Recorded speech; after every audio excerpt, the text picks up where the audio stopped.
Olá, queridos, a paz do Senhor. Você está no canal Tempo de Semear e o tempo de semear é agora. E o canal Tempo de Semear, amigos, tem uma honra e um grande privilégio aí de estar mostrando para vocês um vídeo de um grande pregador, Billy Graham, um dos maiores pregadores do século 21.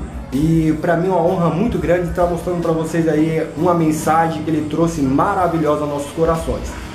Prove a Deus, recolheram, levou ao céu, mas para nós é uma grande honra ouvir este grande missionário, tá bom? Fique com Deus aí. Se você gostou do vídeo, compartilhe, se inscreva no canal. Para mim vai ser uma honra e um grande privilégio ter você no canal Tempo de Semear. Fique agora com a mensagem do pastor Billy Graham. Deus abençoe.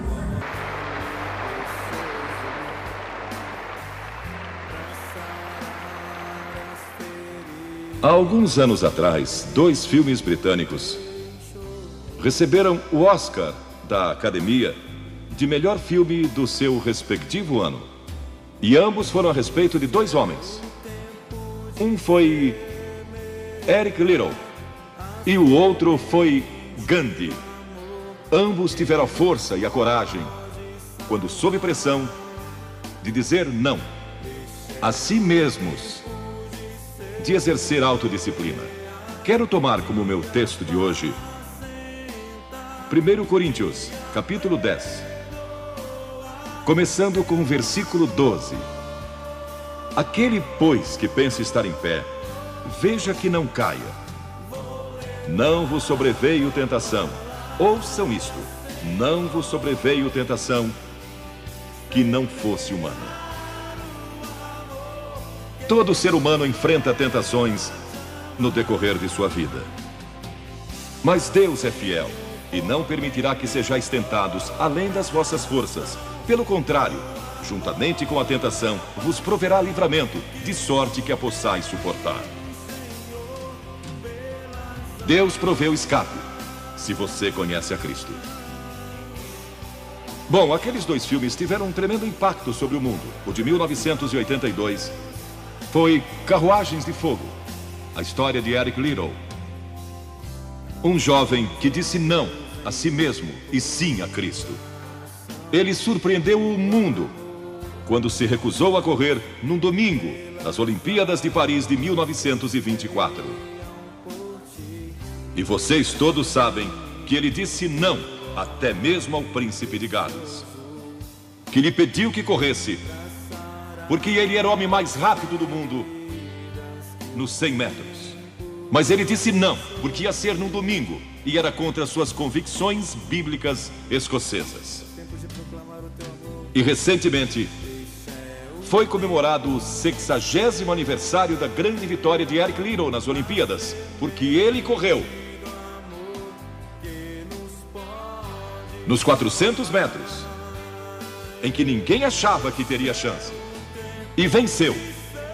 E fizeram esse grande filme a respeito da sua vida. E o que muita gente não sabe é que a vida de Eric Liddell não se limitou àquela vitória, porque depois que se formou na Universidade de Edimburgo, quando partiu, a estação estava lotada de colegas e professores cantando "Saudai o nome de Jesus", porque Eric Liddell foi para a China como missionário. Foi capturado pelos japoneses durante a guerra e morreu num campo de concentração japonês.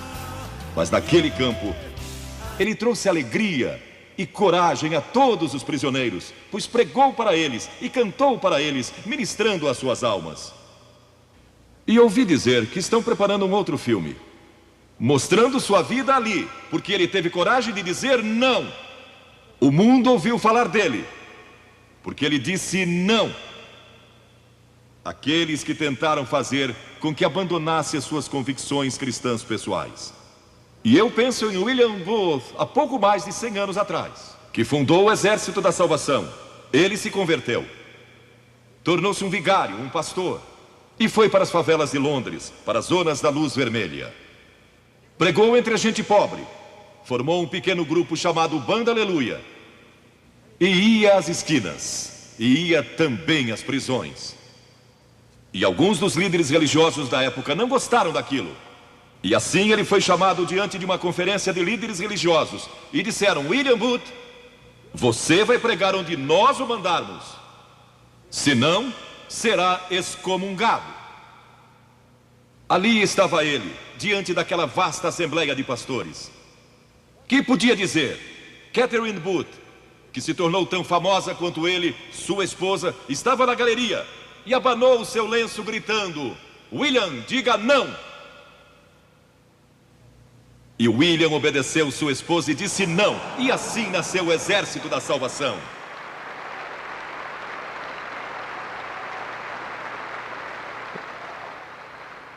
Lemos muitas histórias da Bíblia a respeito de jovens que disseram não e mudaram o curso da história.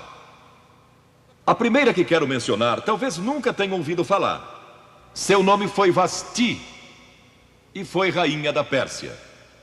A esposa de Assuero, que reinou desde a Índia até a Etiópia. Pensem em todo o petróleo que ele tinha e provavelmente nem sabia. Um dos monarcas mais ricos que já viveu. E ele deu uma grande festa que durou muitos dias. No fim, provavelmente já bêbado, ele ordenou que sua esposa Vasti viesse e ali dançasse para todos os seus convidados. E ela assombrou aquele grupo de líderes mundiais. Ao se recusar, ela disse não. Eu não vou expor o meu corpo para esses homens. Ele mandou outra mensagem, ameaçando que ela deixaria de ser rainha e perderia seus confortos e bens materiais e toda a sua fama. Mas a sua resposta foi a mesma: não. E ela mudou a história, porque foi deposta como rainha.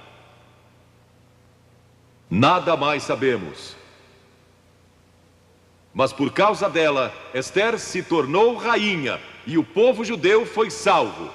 E até o dia de hoje, o povo judeu celebra um grande feriado, porque uma mulher disse não e abriu a porta para a salvação do povo judeu, porque havia um homem como Hitler, e era o primeiro-ministro do país, decidido a destruir e aniquilar os judeus. Agora, a Bíblia tem muito a dizer a respeito de sensualidade e lascívia e depravação. A palavra lascívia significa a tendência de incitar desejos sensuais. Sensualidade significa o apelo proposital aos sentidos físicos para a satisfação pessoal. Talvez lendo um livro pornográfico ou assistindo um filme impróprio. A Bíblia diz que devemos nos abster das paixões carnais, da sensualidade, que fazem guerra contra a alma. Elas estão em guerra contra a sua alma e seu espírito. E a Bíblia diz que devemos nos abster delas, ficar longe delas. E então a Bíblia usa outra palavra, réprobo. Agora, isso se refere a pessoas totalmente depravadas, de consciências mortas ou cauterizadas, não sabem mais corar. Perderam a capacidade de discernir entre o bem e o mal. E em Romanos 1:28 lemos: e por haverem desprezado o conhecimento de Deus, o próprio Deus os entregou a uma disposição mental reprovável para praticarem coisas inconvenientes. Ou seja, Deus desistiu deles dizendo: vão em frente, gozem toda depravação e toda sensualidade que quiserem, não vou perturbá-los. Ainda não. Mas saibam que seus pecados os acharão e prestarão contas no dia do juízo. E Paulo, escrevendo ao jovem Timóteo, disse: também estes resistem à verdade, homens de todo corrompidos, réprobos quanto à fé. Em outras palavras, rejeitaram a Cristo por tanto tempo que suas consciências se cauterizaram e seus corações se endureceram. E mesmo que o Espírito de Deus lhes fale, eles não podem ouvir. É por isso que é importante que você aceite a Cristo quando é jovem. É importante que venha a Cristo agora. Se o Espírito de Deus está falando com você, entregue a sua vida a Cristo. Porque o dia pode chegar em que a sua consciência esteja morta e você não possa mais ouvir a voz de Deus. Ela disse: não, mas Vasti, você vai perder o trono, vai perder suas riquezas, pode até perder sua vida. Ela disse: minha resposta é não. Qual é sua resposta hoje àquelas coisas que são erradas? À mentira, à lascívia, à cobiça, ao preconceito racial? Qual vai ser? Você vai disciplinar seu corpo? Vai permanecer firme às convicções que Cristo e a Bíblia ensinam? Ou vai ceder e seguir pelo caminho largo que leva à destruição? Ou vai entrar pela porta estreita e pelo caminho apertado que conduz à vida eterna? Qual vai escolher? Você tem uma escolha hoje. Deus nunca vai forçá-lo a escolher. E então houve um outro jovem, um jovem chamado Daniel. E a Bíblia diz que Daniel resolveu em seu coração que não se contaminaria com as finas iguarias do rei, nem com o vinho que ele bebia. Agora, Daniel era um jovem que tinha um propósito. Ele havia sido capturado em Jerusalém. Quando o exército de Nabucodonosor invadiu a cidade, ele foi capturado e levado através de milhares e milhares de quilômetros à Babilônia. A quase 3.000 quilômetros de sua própria terra, sem aviões nem automóveis. Eram semanas de viagem. Mas ele estava resolvido a servir a Deus, e não devia ter mais de 12 ou 15 anos de idade. E Nabucodonosor, o grande rei, levara cativos de Jerusalém para a Babilônia, e ordenou que aqueles jovens, em quem não havia defeito, de boa aparência, instruídos em toda a sabedoria, fossem ensinados em sua corte, para que ele pudesse usá-los. Ele queria usar aqueles jovens judeus, porque sabia que eles tinham um dom especial. E durante o período de treinamento, mandou que lhes dessem os melhores vinhos e as mais finas iguarias, e todos os confortos disponíveis na corte de Nabucodonosor. Mas Daniel disse: não, não quero o vinho do rei, e não quero as iguarias do rei. Quero dormir no chão, não numa cama de penas. Quero viver uma vida simples e também disciplinada. Que diferença dos que mal podem esperar pelo dia em que possam sair de casa e se divertir. Mas não Daniel. Daniel estava longe de casa e ninguém saberia se ele fizesse algumas dessas coisas. Ninguém saberia se ele tivesse uma namorada e dormisse com ela, ou se embebedasse com o melhor vinho do rei. Ninguém saberia lá em Jerusalém. E ele poderia ter se tornado muito popular. Mas esse primeiro não, quando jovem, preparou-o para o grande não, quando era primeiro-ministro da Babilônia. E foi lançado na cova dos leões, porque não abandonou sua fé em Deus. Nós nos contaminamos ao comer demais, ou ao nos embebedarmos, ou ao tomar drogas, ou gastando tempo demais assistindo televisão, ou indo aos cinemas. Jesus declarou em Lucas capítulo 21: acautelai-vos, para que nunca vos suceda que os vossos corações fiquem sobrecarregados com as consequências da orgia e das preocupações deste mundo, e para que aquele dia não venha sobre vós repentinamente. O apóstolo Paulo disse: não disponhais para a carne no tocante às suas concupiscências. E Pedro disse: porque basta o tempo decorrido para terdes executado a vontade dos gentios, tendo andado em dissoluções, concupiscências e em detestáveis idolatrias. A Bíblia diz que devemos disciplinar nossas mentes e também nossos corpos, e disciplinar o coração pela nossa fé em Cristo. E então houve outro jovem chamado José, que foi vendido para o Egito pelos seus irmãos e se tornou escravo de um homem chamado Potifar. E Potifar tinha uma linda esposa. E José era forte e bonito. E em Gênesis, no capítulo 39, se quiserem ler a história, lemos a respeito da tentação de José. A esposa de Potifar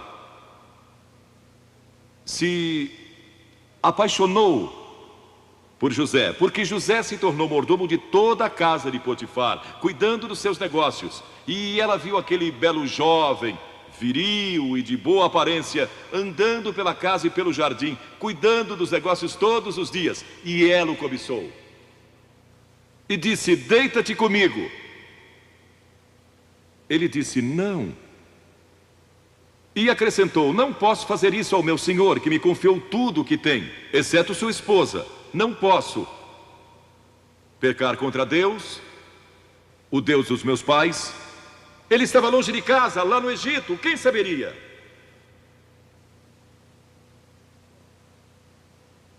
Mas disse não. E quando disse não, na última vez, ela o agarrou e ele fugiu dela, deixando sua capa. E ela começou a gritar, chamando os servos e dizendo: ele tentou me violentar. O que não era verdade. Mas Potifar acreditou e mandou que ele fosse lançado na prisão. E muitos de vocês sabem a história, que ele foi para a prisão e, através de uma série de circunstâncias, ele depois se tornou primeiro-ministro de todo o Egito e governou o Egito sob o faraó. Deus o guardou e o promoveu, porque José teve a coragem de dizer não quando foi tentado. Agora, sexo não é pecado. O sexo nos foi dado por Deus para a propagação da raça humana e para nosso prazer, dentro de certos limites que Deus estabeleceu para o matrimônio. As características de um cristão são autocontrole e autodisciplina. E Paulo, escrevendo a Timóteo, disse: conserva-te a ti mesmo puro. Mas como você pode se conservar puro num mundo como este? Como pode se manter puro olhando para as bancas de jornais ou assistindo a alguns filmes? Como pode se manter puro com as tentações que enfrenta todo dia? Não pode, de modo algum, exceto se Cristo está em seu coração. Ele lhe dará força e o poder, porque nenhuma tentação lhe sobrevirá que Cristo não lhe ofereça o meio de escape. Entregue sua vida a Cristo hoje, deixe que Ele controle a sua vida, deixe Ele ser Senhor de sua vida, deixe que Ele controle essa área de sua vida, sua mente, seu corpo e sua vida sexual. Deixe que Ele tome conta dela. E lemos a respeito de um outro jovem chamado Moisés. Em geral pensamos em Moisés como um homem velho, de barba, mas foi na juventude que ele tomou a decisão que o levou à grandeza. Porque a Escritura diz: pela fé Moisés, quando homem, talvez 17 ou 18 anos de idade, recusou ser chamado filho da filha do faraó. Recusou. Ele fez uma escolha, preferindo ser maltratado junto com o povo de Deus, a usufruir prazeres transitórios do pecado. Agora, observe que ele estava no Egito. Era filho da filha de Faraó, herdeiro do trono do Egito. E talvez seria o próximo faraó. Mas ele fez uma escolha, porque sabia que seu povo, o povo de Israel, era escravo dos egípcios. E ele teve que tomar uma decisão no auge da sua glória. E no auge de tudo que lhe foi oferecido. E ele disse não a Faraó. Não vou ser seu filho, prefiro sofrer e morrer com o meu povo e servir o Deus vivo e verdadeiro. E foi exatamente o que ele fez. E conhecemos Moisés hoje como um dos grandes homens da história. Ele rejeitou os prazeres transitórios do pecado. E há uma diferença entre prazeres e alegria. Quem ama os prazeres empobrecerá, diz a Bíblia. E ela cita um homem que disse: entreguei meu coração à loucura e aos seus prazeres, mas tudo isso é correr atrás do vento. Quem vive em prazeres está morto, embora viva, amando os prazeres mais do que a Deus. A Bíblia diz que há pessoas que amam aos prazeres mais do que amam a Deus. É o seu caso? Você ama a Deus mais do que ama prazeres pecaminosos? Não falo de esportes e todas essas coisas maravilhosas que temos. Falo de prazeres pecaminosos. Mas a alegria é produzida pelo Espírito Santo, e há centenas de passagens que falam dessa alegria. Você pode ter alegria, mesmo quando não tem prazer, porque a alegria é profunda. O anjo disse aos pastores naquela grande noite: não temais, pois vos trago boa nova de grande alegria, que o será para todo o povo, e mesmo no sofrimento. Quando você recebe a Cristo, Deus não remove o sofrimento. Ele não remove todos os problemas e as dificuldades da sua vida. Não faz isso. Ele não promete, se você está desempregado, conseguir um emprego amanhã se você aceitar a Cristo hoje à noite. Ele promete que lhe dará graça e força e alegria em qualquer situação. Bem-aventurados sois quando os homens vos odiarem e quando vos expulsarem da sua companhia, vos injuriarem e rejeitarem o vosso nome como indigno, por causa do Filho do Homem. Regozijai-vos naquele dia e exultai. Ele disse: quando vierem a mim e tiverem problemas e tribulações e as pessoas odiarem vocês, ele disse: exultai, porque grande é o vosso galardão lá no céu, pois dessa forma procederam seus pais com os profetas. Todos que viverem piedosamente em Cristo serão perseguidos. A Bíblia diz: ainda haverá sofrimento. Jesus disse: quem não tomar a sua cruz e negar-se a si mesmo, não pode ser meu discípulo. Moisés escolheu a alegria de seguir a Deus, em vez da vida de prazeres no Egito. O que você está seguindo? Qual é a sua escolha nesta hora? E então o último é Jesus. Jesus foi tentado em todas as coisas à nossa semelhança, mas sem nenhum pecado. Quer dizer que Jesus foi tentado a mentir? Sim. Que Jesus foi tentado a cobiçar? Sim. Que ele foi tentado a adulterar? Sim. Que Jesus foi tentado a roubar? Sim. Ele foi tentado em todas as coisas, como nós, mas sem pecado. Como ele teve vitória sobre a tentação? A Bíblia nos diz no capítulo 4 de Mateus e em muitos outros textos, mas vou falar só deste. O diabo veio a ele quando ele estava faminto e sedento e disse: se és o Filho de Deus, manda que estas pedras se tornem em pães. Observem que ele tentou colocar dúvidas na mente de Jesus quanto à sua identidade. Agora, Jesus era o Filho de Deus, nascido de uma virgem, Filho de Deus, que foi ressuscitado dos mortos pelo poder de Deus e está vivo hoje. Mas o diabo pôs dúvidas em sua mente. Ele estava fraco e cansado e faminto, um ser humano. Ele não enfrentou o diabo como Filho de Deus, enfrentou-o como homem. E ele sempre respondeu citando as Escrituras. É por isso que você deve decorar as Escrituras. Nem só de pão viverá o homem, mas de toda a palavra que procede da boca de Deus. Jesus disse que há uma coisa que é mais importante que a comida, e sexo, e coisas materiais. É sua vida espiritual. E então ele disse: se tu és o Filho de Deus, atira-te abaixo, porque está escrito: aos seus anjos ordenará a teu respeito que te guardem, para não tropeçares. E Jesus de novo respondeu: está escrito, não tentarás o Senhor teu Deus. E então o diabo levou a um alto monte e lhe mostrou todo o futuro do mundo, todos os reinos que ainda estavam por vir. E lhe disse: se dobrares o teu joelho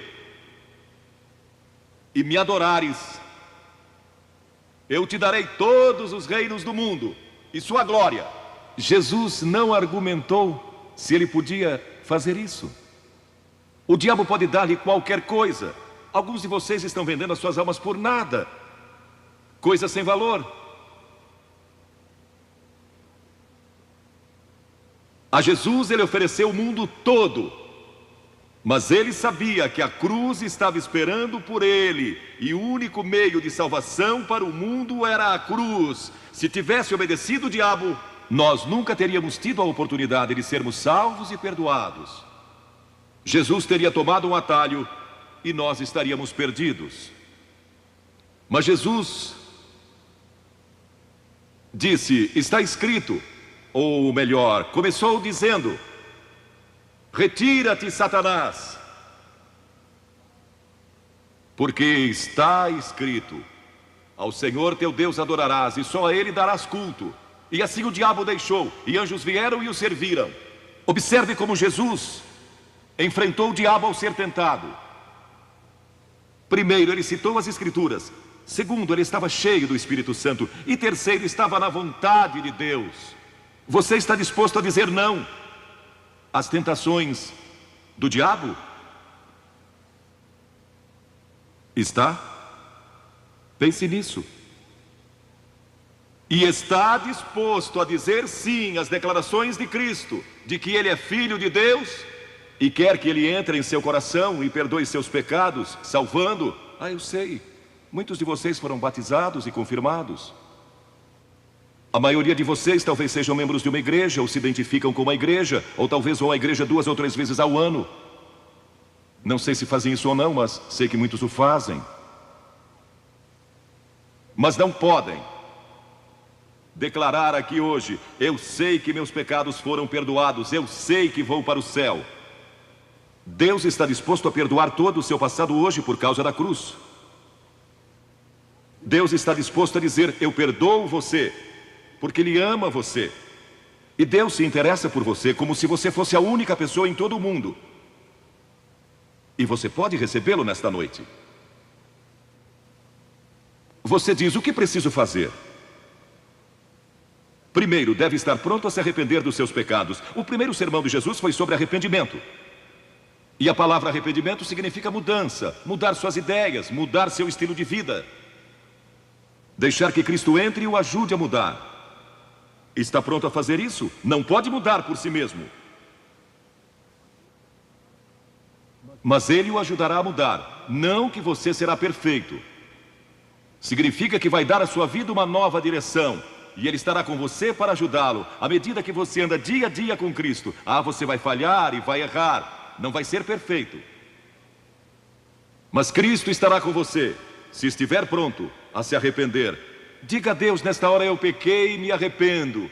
E estou pronto a mudar. E então, a segunda coisa é que você o recebe pela fé. Cliff disse há pouco que você não pode racionalizar a salvação. Há certas coisas que podemos compreender, mas muitas delas a princípio você não pode entender.